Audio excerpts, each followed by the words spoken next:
Assalamualaikum warahmatullahi wabarakatuh. Waalaikumsalam warahmatullahi wabarakatuh. Alhamdulillah rabbil alamin. Alhamdulillah wa syukurillah wa ni'matillah wa la haula wa la quwata illa billah. Asyhadu an la ilaha illallah wa la syarikalah wa asyhadu anna Muhammadan abduhu wa rasuluhu. Allahumma shalli wa sallim wa barik ala sayyidina Muhammadin fil awwalin wal akhirin. Shalli wa sallim wa barik ala sayyidina Muhammadin fi kulli waqtin wa hin.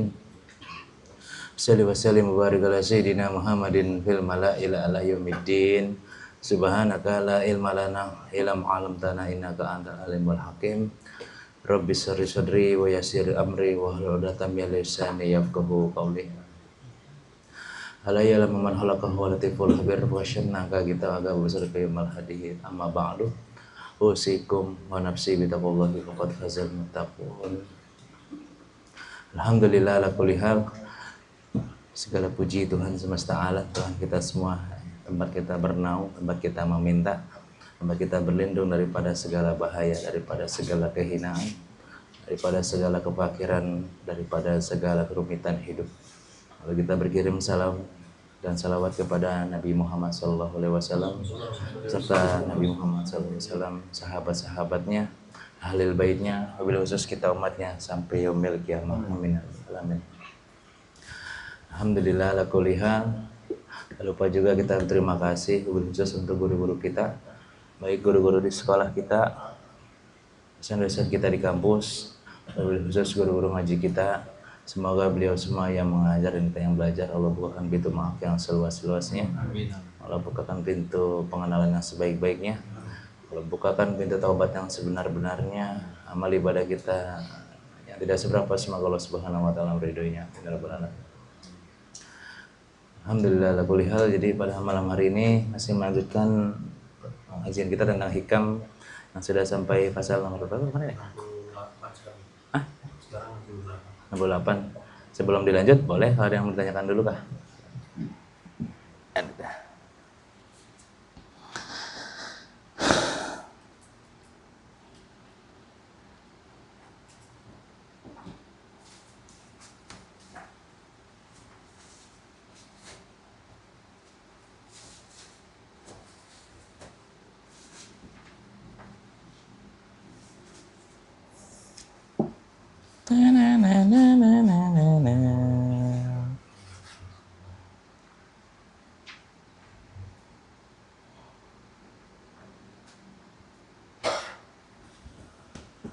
Gak ada, alhamdulillah rabbil alamin.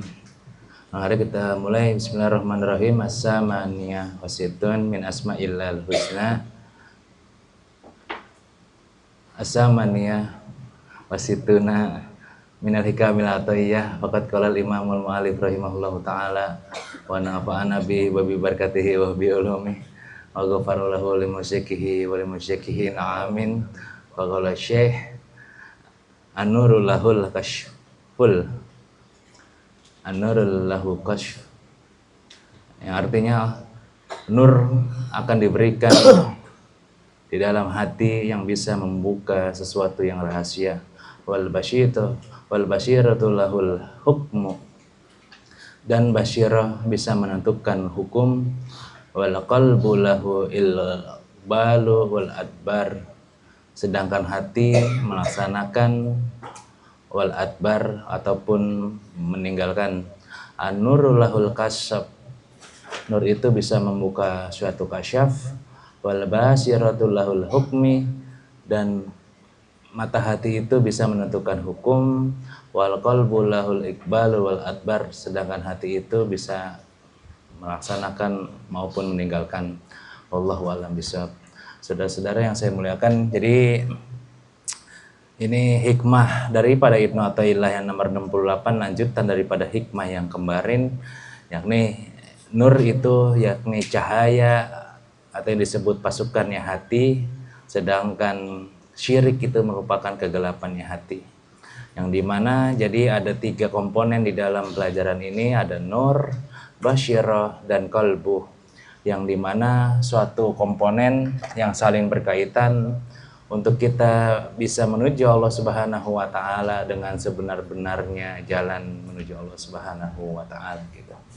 Jadi pertama-tama nanti kita akan menjelaskan Apa itu nur, lalu ada basyirah dan kalbi gitu. Jadi ada kaitannya dengan ini, dengan pelajaran kita pada sebelum-sebelumnya di pasal 67, 66, bahkan 65 juga ada kaitannya dengan pelajaran 68 ini gitu. Jadi pada dasarnya manusia itu membutuhkan kendaraan untuk menjalani kehidupan, dan kendaraan kita yakni cahaya gitu. Cahaya yang dimaksud yakni pengetahuan kita terhadap dunia, pengetahuan kita terhadap akhirat itu merupakan kendaraan kita menuju Allah Subhanahu wa taala gitu. Jadi yang pertama-tama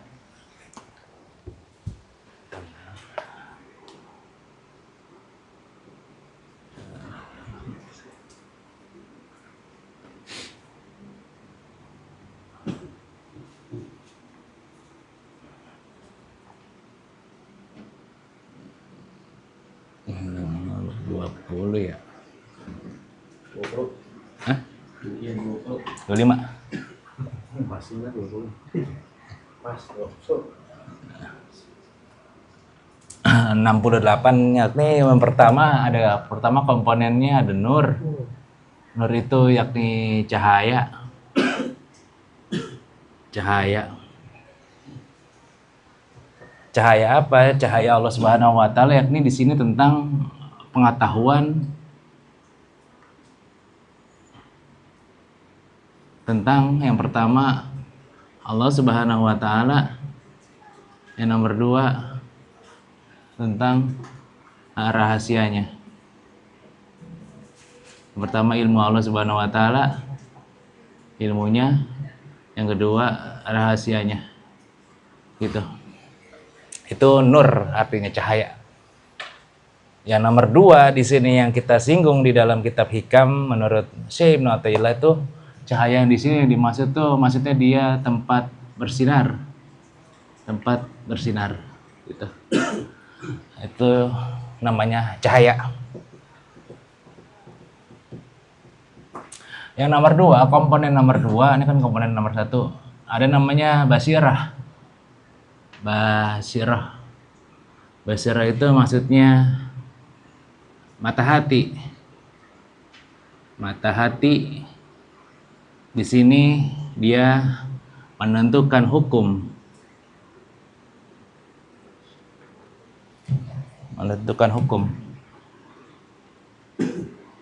Itu menentukan hukum. Itu namanya mata hati, atau bahasa Indonesianya nurani. Sedangkan yang nomor 3 komponenannya yakni hati itu sendiri. Di sini cuma 2 kata Ibnu Athaillah, dia tinggal melaksanakan atau meninggalkan.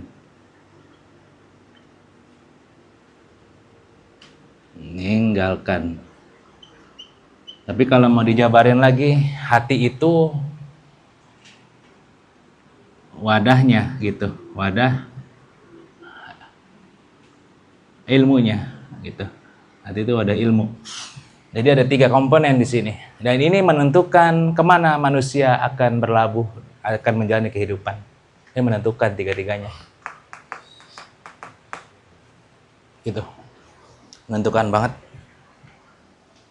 Kalau kita nggak pandai-pandai di dalam hal ini, ya tentu kita akan terjerumus ke depannya.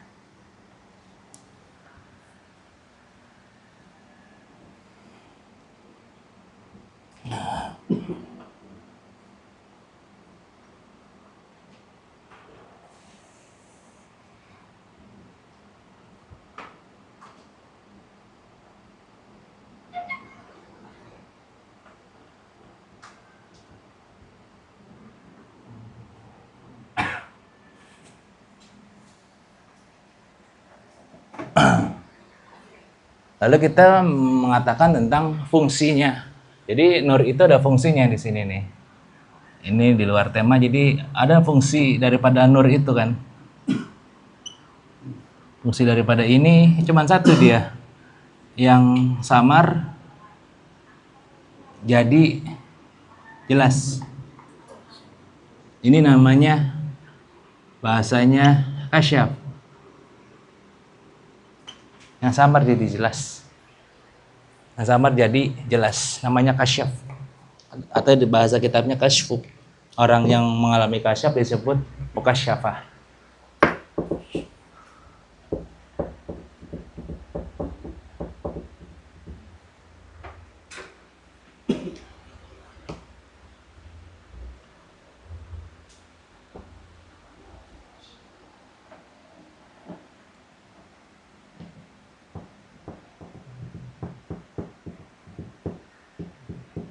Nah, runtutannya atau yang disebut runtutannya, jadi ketika ada manusia, dia belajar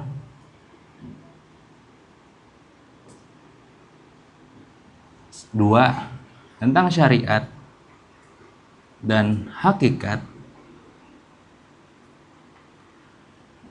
dia lari ini ke sini, ke hati. Yang pertama, ini namanya wadah. Wadah.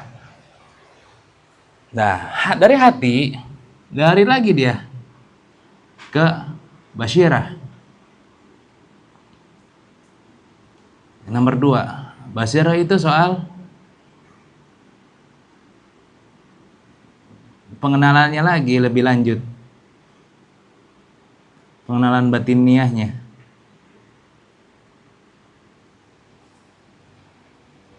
Yang ini mah masih soal tataran syariat dan hakikat, masih teori. Yang basyirah dia mesti di murakabah, mesti di mujahadah, mesti ada bimbingan dia daripada seorang guru.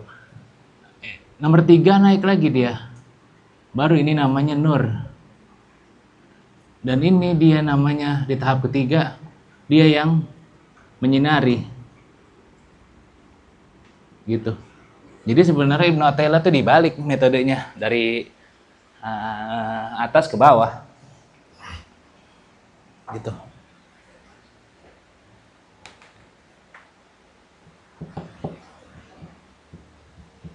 Saya kurang paham. Oke, jadi gini, ada hati manusia. Basirah itu mata hati. Dia di sini mati. Karena nurnya gitu, redup.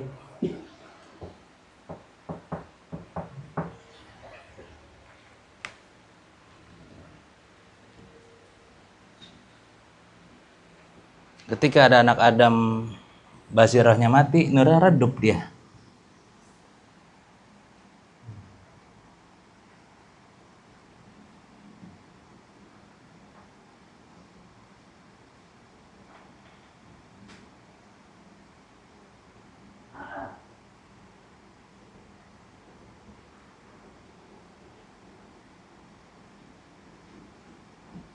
Gitu.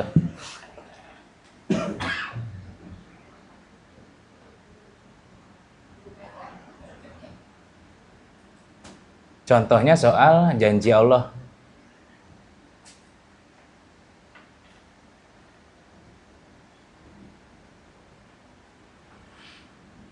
Wasta'inu bis sabar wassalah, dan minta tolonglah kepada Allah lewat sabar dan salat. Kan gitu, misalnya ini mah contoh kasus. Misalnya kasus di sini udah pasti simpel banget, terungkat. Jawabannya satu kan? Sabar dan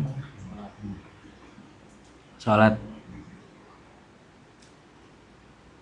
Manusianya si A, dia bagaimana nih hatinya di sini gitu. Kalau dia ininya sudah si A rusak,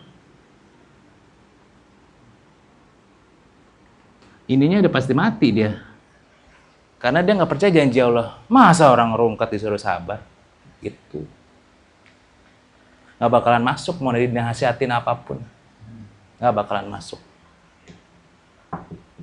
Itu yang pertama jawabannya. Kalau si A rusak hatinya, otomatis dia gagal. Yang nomor 2, si B,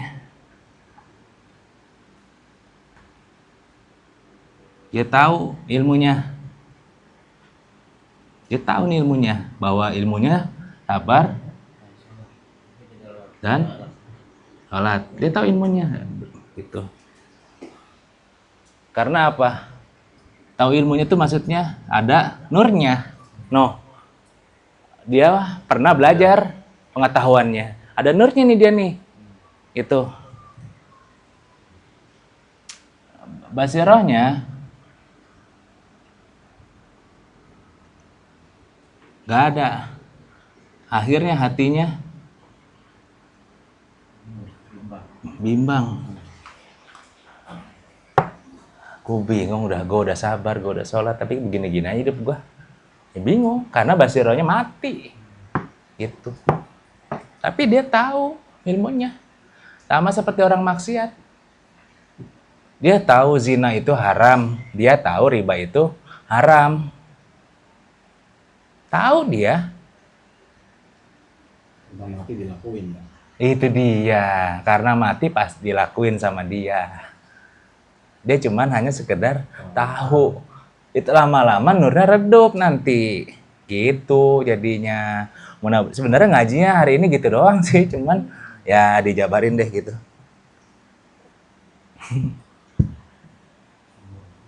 Orang maksiat itu tahu. Dia ini, aduh gue kayaknya nggak boleh nih ngelakuin ini, dan ini. Cuman godaan setan dan nafsunya yang diturutin gitu. Makanya dia nggak pernah kasyaf.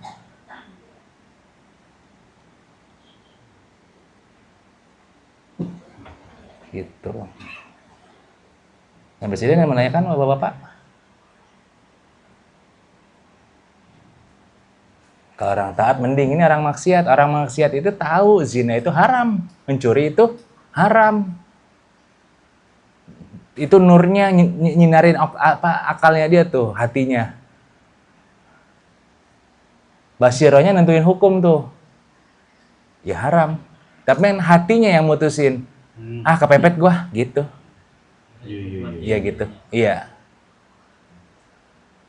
Sama kayak seorang ibu buat susu anaknya, tega dia mencuri di Alfamart. Hati kecilnya nggak mau, tapi kebutuhan itu tetap disalahin sama agama gitu Pak. Karena dia mencuri. Hukum. Saya terpaksa mencuri karena nggak ada uang. Mudah-mudahan paham sih. Kok ibu tega-teganya mencuri susu di toko kami? Saya udah 2 hari, anak saya nggak nyusu. Hati kecil nggak mau. Hati kecil tuh maksudnya basiroh. Cuman saya kepepet, anak saya nangis mulu, hati saya nggak tega. Beda lagi urusannya karena hati itu ya ngelaksanain atau menolak. Kayak kita begitu. Kita lagi puyeng banget. Ingat, sabar sholat. Cuman setan datang, sabar mulu gua. Sholat mulu gitu. Atau hati kecil tiba-tiba ngomong gini, gue tahajud kali malam ya, ngomong, cuman hatinya capek badan gue gitu. Mudah-mudahan paham. Itulah yang sering bertabrakan dalam hati kita. Kayaknya gue nggak boleh ngomong gini nih sama tetangga, cuman kalau gue nggak ngomong dia nggak tahu. Itu hati namanya. Mata hatinya karena redup ya, ini kita redup jadinya.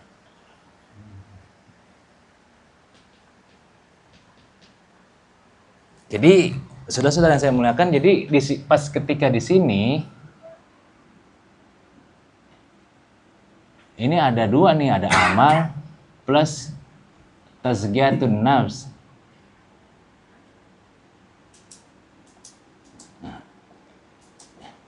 Nah, jadi di samping belajar juga ada namanya pembersihan hati. Jadi di sininya udah kinclong dia.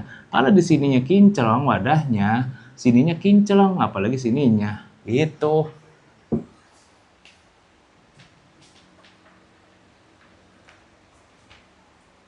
Itu maksudnya.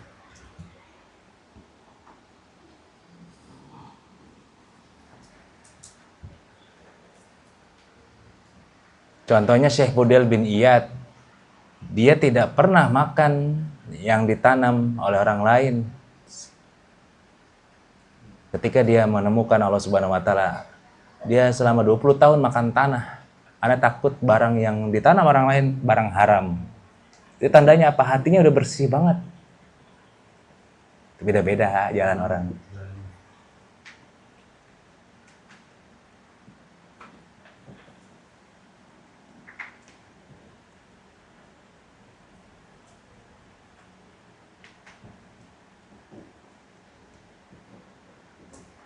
Atau yang kemarin kejadian beberapa pekan lalu, contohnya orang-orang yang bersih hatinya, Habib Umar bin Hafiz contohnya.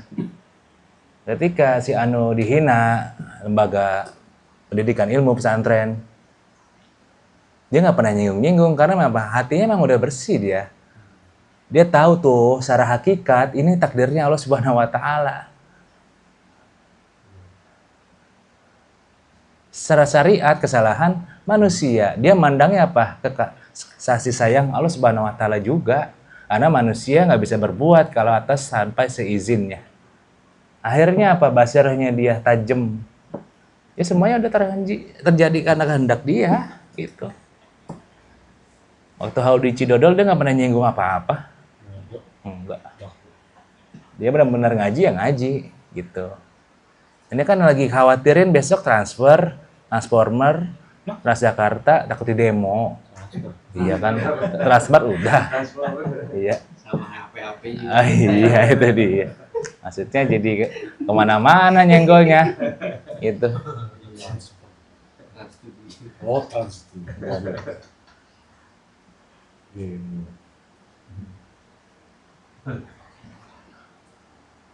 Itu kira-kira ada yang mau ditanyakan kah sebelum dilanjut kah? Itu yang nomor 3, lewat itu maksudnya hati, terus melaksanakan apa, meninggalkan apa, atau wadah ilmu, maksudnya bagaimana tuh Guru? Sebenarnya hati itu wadahnya ilmu, ilmu masuk ke pasti kan ke hati. Jadi hati tinggal nentuin, ini lanjut apa enggak gitu hati. Makanya orang sering bertabrakan tadi Pak Ahmad. Kok ibu tega-teganya mencuri di toko kami? Saya kepepet, walaupun hati kecil saya nggak mau, kayak gitu. Ilmunya dia bilang mencuri itu haram, tapi hatinya berkata lain, kayak gitu dah. Nggak boleh juga haram. Sama kemarin kejadian 3 tahun lalu di Banten, seorang nenek yang mencuri singkong. Tetap salah dia, malah kita dibenerin di Indonesia. Diwajarin, nggak boleh, mencuri itu haram. Mudah-mudahan paham nih. Mencuri 1 sen pun atau 1 miliar dosanya sama Pak di hadapan Tuhan. Kita yang dinormalin di Indonesia kan dia cuma singkong. Salah, dia tetap mencuri, nggak boleh. Itulah kita dirusak sama pemikiran-pemikiran yang aneh. Belum paham kah? Jadi dulu ada 3 tahun silam apa ya? Nenek-nenek di penjara gara-gara mencuri singkong.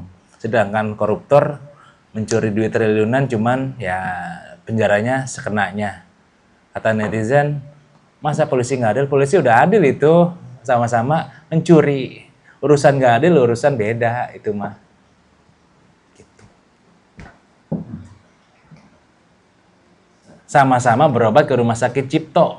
Yang satu mati, yang satu sehat. Salah siapa?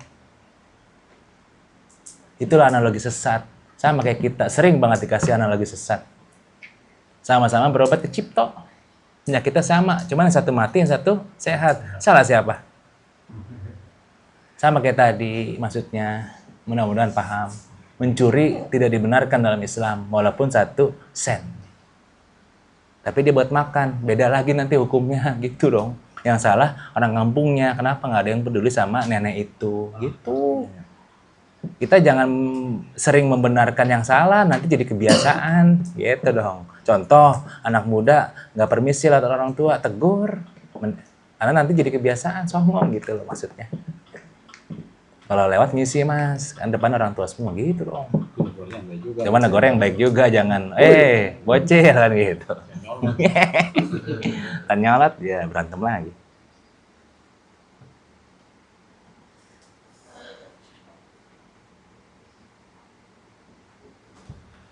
Nah, kenapa orang bisa maksiat? Karena mata hatinya gelap itu tuh, nomor 2 tuh. Mata hatinya gelap. Walaupun nurnya terang. Dia tahu zina itu haram. Iya, gitu dah.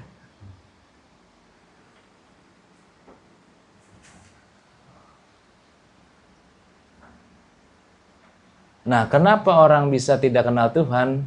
Karena dia belum kasyaf di nomor 3-nya.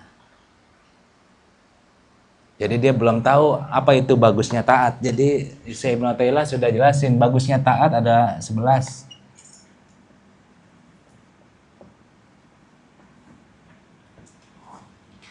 Yang pertama, Allah ridho. Dia belum paham. Orang taat itu belum paham dia. Kenapa orang tuh bisa taat sama Allah? Padahal orang-orang yang taat tuh pengennya Allah ridho sama dia. Itu. Contoh kayak ngaji nih. Kenapa kita bela-belain ngeluarin waktu 2 jam dalam seminggu? Karena kita tahu pengajian itu dapat ilmu. Riyadul Jinan bahasanya. Jadi majelis ilmu wa zikir itu Riyadul Jinan. Salah satu taman surga. Kalau kata Habib Umar kemarin, salah satu cabangnya Telaga Al-Kautsar. Pengajian-pengajian itu. Jadi beliau kemarin cerita sedikit. Ada seorang syekh besar, tiba-tiba meninggalnya merintih dalam kuburan. Ditanya oleh seorang syekh juga yang bermimpi, kenapa engkau mohon maaf merintih dalam kuburan? Padahal engkau syekh besar. Sesungguhnya aku dulu pernah mengucap satu kata yang mungkin Allah nggak suka padaku. Apa itu? Gunanya maulid buat apa? Gitu. Padahal syekh besar. Mungkin maksudnya bercanda apa gimana? Semenjak itu Allah menghukum aku dengan siksaan selama 1 tahun. Benar dia bercanda, cuman gunanya maulid buat apa? Kata Habib Umar, padahal maulid isinya nama-nama Allah, nama-nama Nabi Muhammad, kasih sayangnya, akhlaknya, gitu. Sama kayak kita mungkin. Ada orang ngaji dimanapun, ya jangan coba-coba benci, apalagi dalam hati, ribet banget mengajian. Jangan kalau bisa. Iya. Walaupun bercandaan, takutnya mereka serius. Kita aja bercanda, gitu. Itu yang repot.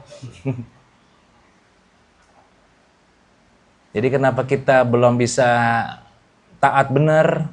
Ya karena kita belum tahu Allah tuh bakal ridho sama kita kalau kita taat. Bahkan seorang ulama pernah berkata dalam kitabnya, lebih baik aku di neraka tapi Allah ridho daripada aku di surga Tuhan gak ridho sama aku. Gitu, namanya mardiyah kalau dalam bahasa ininya.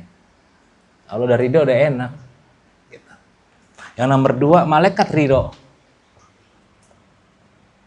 Jadi malaikat bisa ridho juga. Ridhonya malaikat dengan cara istighfar.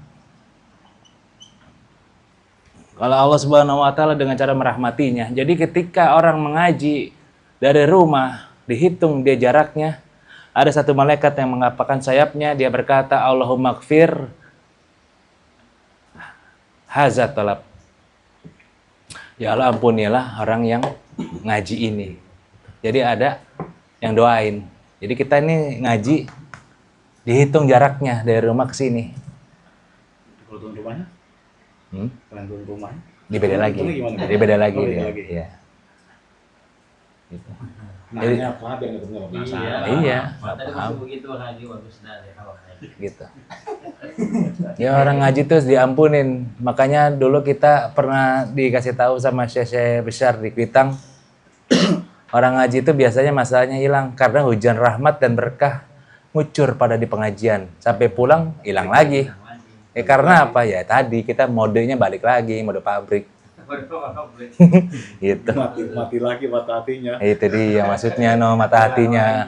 Di sono tuh nurnya terang-terang banget, makanya kita melek sama seperti ke rumah mati lampu. Kita mau nyari emas gak bisa, yang malah dapet kala jengking. Gitu maksudnya. Nanya dong, kok lu bisa kena sangat kala jengking? Kata Nandang. Gelap, Dang. Kata Nandang, nyalain lampunya. Nyalain, oh iya mas di sini sama dengan ini pak. Kalau lu bisa pusing dalam kehidupan, kata Nandang, nyalahin lampu hati lu. Gitu. Ya paham ya maksudnya ya. Ayo, kenapa rumah bisa gelap karena nggak ada lampunya? Sama dengan hati, kenapa bisa gelap karena nggak ada lampunya, ilmunya, pengenalannya akan Allah Subhanahu Wa Taala gitu. Yang nomor 3, Rasulullah ridho. Rasulullah ridho. Karena Rasulullah setiap hari apa dikasih tahu amalan umatnya. Gitu. Ada satu amalan, beberapa amalan yang Rasul merhatiin. Salah satunya di wudu ada. Orang ngaji nggak pernah diperhatiin, tapi orang yang wudu diperhatiin.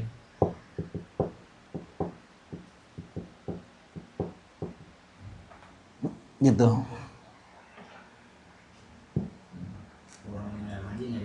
Nggak diperhatiin, tapi orang yang wudu diperhatiin. Contohnya memanjangkan basuhan. Itu Rasul merhatiin.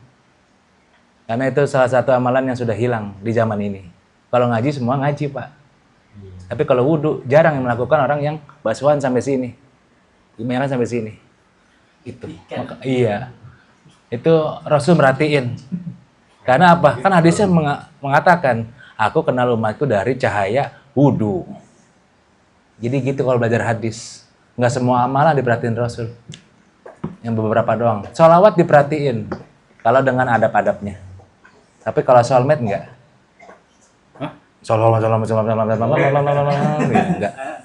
Enggak itu. Karena ya kali ada kan gitu. Iya, ban Allah enggak. Kalau subhanallah diperhatiin. Ban Allah. Subhanallah. Cepet amat sih terus. Ban Allah. Allah enggak punya mobil. Gitu. Panas bagi cahaya terang bener. Agak jelas tiba-tiba. Yang nomor 4 melaksanakan syukur. Nyenggol nih. Waduh. Melaksanakan syukur. Gitu. Jadi kenapa kita belum bisa taat ya karena kita belum bisa ngelaksanain syukur yang diberi Allah Subhanahu wa taala. Gitu. Yang nomor 5 menarik berkah. Inilah yang kebanyakan orang nggak dapat. Kenapa hidupnya rungkat? Karena dia nggak dapat berkahnya. Banyak tapi habis. Kecil habis. Lebih baik mana? Banyak tapi nggak habis. Gitu. Saya lebih baik gaji besar tapi halal, Pak. Iya, saya juga mau. Gitu emang. Jadi narik berkah itu gini, Pak, di dalam kitab tuh dari 1 dia ke 2, ke 3. Terus sampai ini mohon maaf tetangga. Tetangganya dapat. Makanya ada istilah al-wilayah. Namanya kewalian. Makanya di mana kampung ada walinya pasti aman-aman aja. Itu berkah namanya. Contoh dia orang belajar terus nih, nanti berkahnya ke ibunya, ke bapaknya, ke anaknya, lama-lama ke saudaranya lebar. Tergantung dia ilmunya sampai mana. Gitu. Gue nggak paham cahaya lilin hanya buat seorang, tapi cahaya matahari buat semuanya. Oke. Kurang lebih begitu maksudnya. Masa bawa lilin satu kampung gelap? Petromak aja paling 10 ya, Pak. Kalau misalnya bawa 1, ini kelihatan 10 orang dah. Itu kalau cahaya matahari semuanya kelihatan. Cahaya bulan.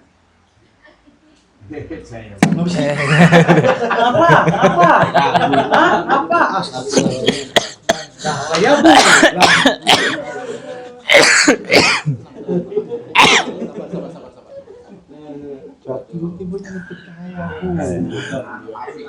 Selanjutnya Anwarul Qulub, penerang hati. Ya cahaya bulan boleh juga, sama aja. Penerang hati, jadi hatinya tambah terang dia. Ada masalah kagak pusing. Nggak pusing karena udah tahu itunya tuh. Pengetahuannya ini udah tahu dia hanya perlu melaksanakannya aja. Ya gue cukup sholat, sabar, gue nyari, udah selesai. Nggak gimana-gimana. Ini semalam pembahasan lo saya ambil. Waduh. Ini untuk bayar daftar lu belum kelar. Gitu. Yang nomor selanjutnya nomor Sab'ina ya. Al-qarubul jannah, dekat dengan surga. Ini itu maksudnya kan kenikmatan. Ini orang yang taat tuh pasti dapat nikmat dari Allah gitu loh, yang enak-enak, hidupnya nggak susah, ininya nggak merengkal, itunya nggak merengkal, tetangganya baik. Kalau bahasa Kiai Adnan BA, mertua ngasih, orang tua mesenin, besan ngamplopin, tetangga bawain, bos mersenin, itu anak buah hadiahin, kan gitu. Kalau misalnya kalau bahasa beliau yang ahli ceramah, ya kita nggak ahli ceramah, gitu, ahli ngelawak, gitu maksudnya. Ini orang itu hidupnya berkah banget, dekat dengan surga. Dan jauh dari neraka. Jauh dari neraka. Jauh daripada kesusahan hidup. Jadi orang-orang beriman tuh kayak Habib Jindan. Dia nggak pernah kehidupannya susah. Sedih, iya ada kesedihan. Ya mungkin bininya marah, kan dia ngomong. Dia kalau dimarahin bininya, ya her. Ya, maksudnya ya baik, ya. Karena kata beliau, ketika saya dimarahin istri saya diem aja, kalau nggak jadi panjang. Emang begitu dia aja masih diomelin yang lebih besar. Apalagi baterai kali ya. Ganti baru. Yang mana kali Pak, yang satu lagi. Halo, apa nih kemarin? Oh. Yang selanjutnya dia tanda husnul khotimah.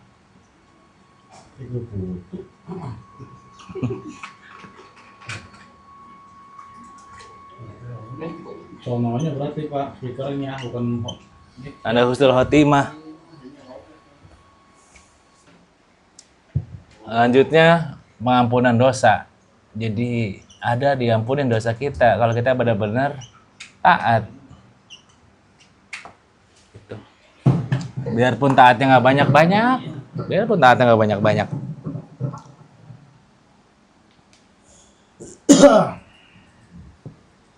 Dan yang terakhir nomor 11 ya, berbuat baik pada makhluk. Nah ini yang mungkin pembahasannya jarang. Jadi kalau kita taat, makhluk dapat bagian dari amal kita. Gitu loh. Kalau kita benar-benar taat, makhluk dapat bagian dari amal kita. Kalau kita maksiat, makhluk juga dapat bagian dari dosa kita. Karena apa tadi? Ke orang tuanya udah, tetangganya udah penuh ini orang, akhirnya ke makhluk dapat. Makanya kayak Rasulullah SAW, burung-burung pada jinak, hewan-hewan pada ngikutin. Ya kan apa? Dia tahu ini cahaya diikutin. Itu maksudnya. Jadi ketika Rasul itu menceritakan mukjizat, kok Rasul bisa diikuti binatang ya? Apakah dia pakai bacaan-bacaan? Enggak, dia kayak gini maksudnya. Sama seperti orang di dalam gua, dia akan, mohon maaf, nalurinya pasti menyari yang nyala. Itu cahaya, kayak kita gitu maksudnya. Hewan pun begitu dia. Wah dia nih cahaya, ya diikutin.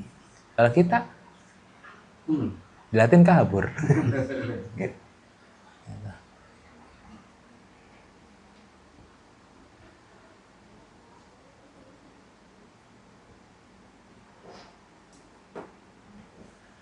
Selanjutnya, jeleknya maksiat ya dibalik juga ini. Kenapa kita bisa maksiat? Karena kita nggak tahu kejelekan maksiat. Yang pertama, Allah bisa murka. Allah sutullah, murkanya Allah tuh lebih parah ketimbang kita masuk neraka. Bener-bener parah. Sama kayak kita dimarahin bos. Kalau bos udah nggak seneng, mau jabatan apapun ente nggak nyaman. Kayak gitu maksudnya. Walaupun ente jadi OB. Yang tadinya manajer, tiba-tiba jadi OB dipindahin, tapi bos udah nggak seneng. Gua nggak bisa dah, bosnya udah nggak seneng. Kayak gitu maksudnya. Iya. Yang nomor 2, malaikat bisa murka juga. Malaikat. Kalau malaikat udah murka, kita bisa dilaknat terus setiap hari. Akhirnya hidupnya kacau. Siapa yang bagian rezeki kalau bukan malaikat Mikail? Malaikat Mikail nggak senang, rezekinya sempit. Siapa yang memberi ketenangan kalau bukan Ruhul Kudus Jibril alaihissalam? Kalau dia udah benci, kita nggak dapat ketenangan. Siapa yang bagiin kesehatan kalau bukan malaikat Israel? Kalau dia udah nggak senang, kita sakit terus. Siapa malaikat yang memberikan kesejukan jiwa kalau bukan malaikat Ridwan? Kalau dia udah nggak senang, kita hidupnya pusing terus. Itu maksudnya. Malaikat udah nggak senang. Yang nomor 3, Rasulullah SAW sedih. Rasul nggak pernah marah. Takutnya nanti nggak jadi tidur lagi. Rasul sedih. Karena apa? Kata Rasul, kok bisa ya umat saya ngelakuin maksiat, melewati maksiat umat Nabi lain. Gitu maksudnya. Kayaknya dulu umatnya Nabi Musa nggak gini-gini amat maksiatnya. Sekarang lebih parah. Gitu. Sedih Nabi. Rasul nggak marah, cuman sedih dia. Namanya azmi, sedih. Yang nomor 4, berkawan sama setan. Jadi kalau kita maksiat, kita kawannya setan. Fi dalalil mubin, harusnya setan itu nyata aja jadi temen.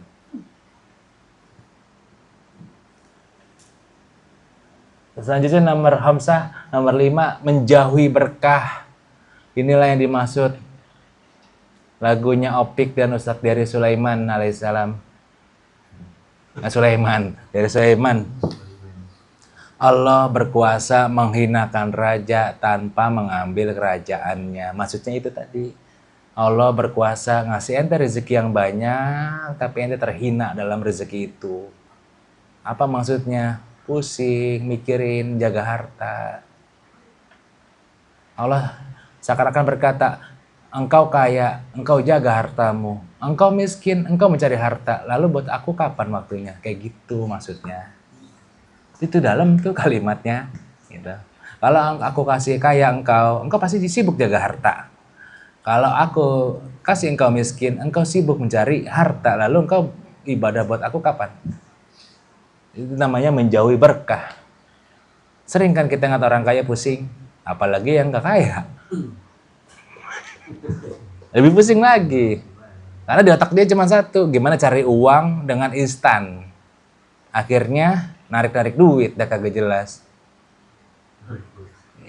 Kesana kemari, kayak Ayu Ting-Ting nyari amalan buat kaya. Mungkin amalan palsu. Ya bener tahu, orang kalau udah mentok begitu. Mungkin orang-orang yang di majelis zikir paham dah itu dulunya. Gurunya selalu ngomongin ini Asma penarik duit, ini penarik duit, kan udah mentok, udah puyeng gitu. Gurunya super puyeng gitu. Iya, harusnya pengusaha dikasih amalan begituan gitu dong. Biar dia bisa ngerekrut buruh yang banyak. Selanjutnya penggelap hati, wasitah. Jadi amalan maksud itu penggelap hati. Kalau kita mencuri, hati kita mah ada satu titik hitam. Kalau udah hitam terus, ya udah cahaya nggak masuk. Walaupun kita dulunya pernah ngaji, masih kecil, gitu loh. Karena hati udah hitam, nggak nembus tuh cahaya. Jadi diinget-inget Pak, cahaya nggak hilang, cuma redup doang. Redup. Udah redup hitam, ya sama kayak senter. Kita giniin ke badan nggak tembus. Karena apa ini gelap banget. Kayaknya dulu gue boleh dah sama guru ngaji gue, cuman gue lupa dah gitu karena hatinya udah gelap banget.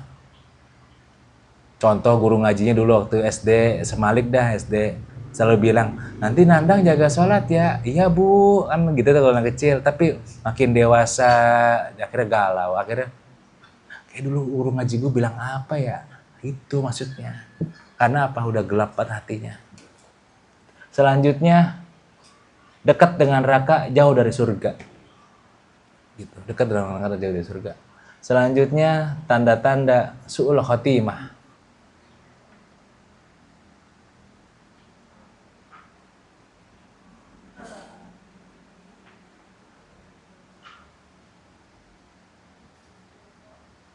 Su'ul khotimah. Selanjutnya nomor 10, kufur nikmat. Jadi jangan salah lagi, Allah tidak pernah melaknat manusia, tapi kufur nikmat gitu. Jadi ini tuh kufur nikmat, takutnya kita dilaknat dong kalau antonimnya nggak gitu. Tapi kufur nikmat, manusia tuh kufur nikmat. Jadi ketika ada seorang ulama, semoga Allah melaknat engkau, nggak boleh. Ulama ngomong gitu harusnya. Nggak bisa. Kalau engkau kufur nikmat kawanku, masih boleh. Tapi kalau engkau dilaknat Tuhan nggak boleh gitu. Karena Allah aja nggak pernah melaknat manusia. Tadi aja Rasul nggak murka kan, tapi sedih kayak gitu maksudnya. Takutnya ngaji tidur nih. Berarti gue dilaknat Tuhan? Enggak, Allah nggak pernah melaknat manusia, makhluk nggak pernah. Abu Jahal aja masih dikasih syafaat dia. Abu Lahab masih dapat. Kalau dilaknat benar habis dia aturan. Lagi mau gini udah mati kebelah. Kan enggak. Gitu. Yang selanjutnya terakhir, dia jahat sama makhluk. Tadinya baik jadi jahat banget. Atau khianat sama makhluk.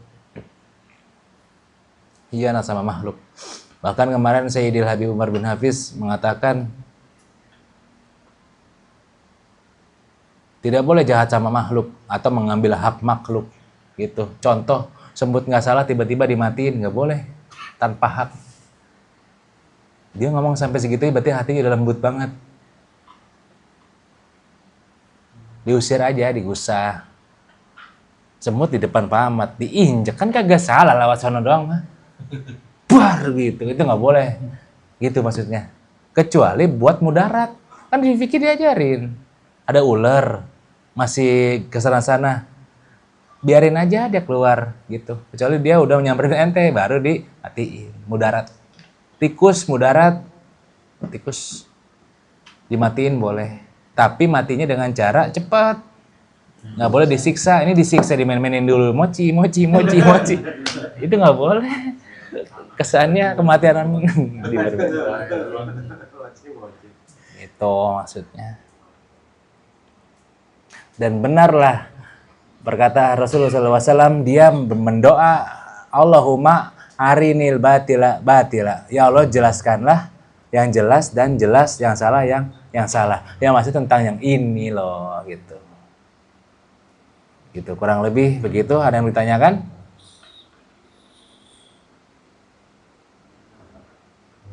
Iya, batil hak wal hak. Ya. Cara mempertajam basiroh itu gimana? Wais, mantap. Pengenalan akan hakikatnya. Hakikat. Ilmu ada dua, Mas Ardi. Ada yang secara fisik, ada yang batini ya. Mas Ardi mesti riadah terus hatinya. Salah satunya memperbanyak la ilaha illallah. Memperbanyak. Seberapa banyak, banyakin aja dah. Lama-lama kena dia, dijebol bahasanya.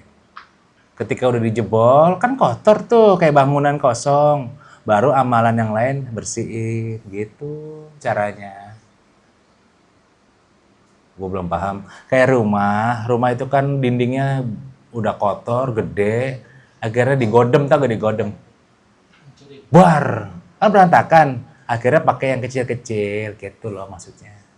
Karena kita kalau langsung bersihin semua nggak bisa, pelan-pelan. Itu mudah-mudahan.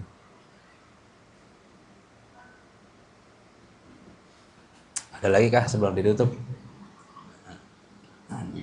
Iya, itu banget lagi. Oke.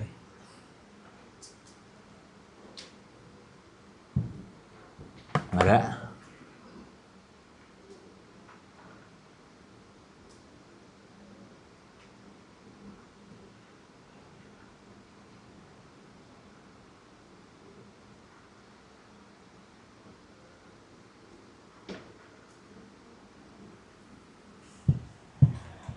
Kalau nggak ada sebagai penutupan kan biasanya kita berdoa untuk kedua orang tua kadang rame-rame. Ya, kalau bisa redaksinya sesuai redaksi yang diajarin para ulama. Ketika kita mengatakan Rabbik firlana wali walidina warhamhuma kama robbauna kama robbauna sigor gitu. Jadi kalau kita wali walidina robbauna, kalau kita wali walidaina robbayana gitu. Jadi mudah-mudahan kita paham. Dina. Iya, kalau Dina kadang kan ada yang pakai redaksi Dina. Rabbik filana wali walidina warhamhuma kama rabbauna sigoroh. Ada yang pakai redaksi Rabbik filana wali walidaina warhamhuma kama rabbayana sigoro. Ada yang pakai redaksi Rabbighfir lana wali walidiyya. Pernah dengar gak? Wali walidiyya gitu. Belum. Enggak apa-apa. Kasih tahu doang. Iya. Gitu. Jadi kalau wali walidina rabbauna, kalau wali walidaina rabbayana. Kalau dia Kasih tahu doang gitu. lanjutannya belakangnya. Kita ada yang ngomong nyeletuk misalnya dari belakang, dari tengah, dari hati. Apalah arti bahasa? Kan gitu ya misalnya. Ada orang bule ngajarin kita, ente tolol banget dah. Kok lu ngatain gue begitu sih bang? Kata Om Agi, tolol ganteng artinya. Kayak gitu maksudnya. Paham ya maksudnya ya? Itu. Ulama capek-capek ngajarin arti bahasa, nggak dia pakai. Sialan si Om Agi. Kayak gitu. Ada yang ditanyakan lagi ya? Alas ya. Ya kan kita sering doa keluarga begitu tuh. Takutnya salah. Salah redaksi, malaikat juga bingung. Gimana nih orang ya?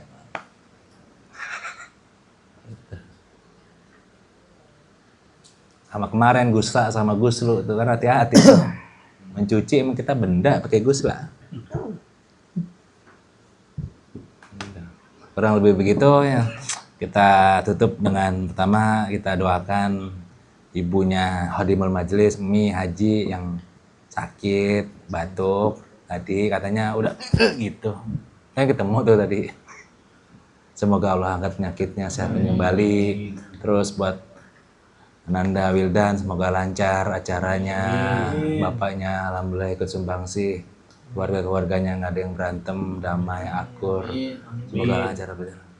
Terus buat kawan kita yang sedang sakit semoga lengkap penyakitnya, buat kawan kita yang sedang mencari penghidupan dunia semoga Allah tolong, buat kawan kita yang anaknya sedang sekolah semoga Allah lancarkan urusan sekolahnya, buat kawan kita yang mendapatkan mungkin bantuan langsung tunai semoga Allah berikan haknya dia, buat bangsa Indonesia semoga Allah jaga daripada kerusakan yang lebih lanjut. Al-Fatihah. Auzubillahi minasyaitonirrajim. Bismillahirrahmanirrahim. Ar-Rahmanir-Rahim. Maliki yaumiddin. Shiratal ladzina waddallin amin. Akhirul kalam Allahu alam. Sallallahu ala Muhammad alaihi wasallam. Sallallahu ala Iya.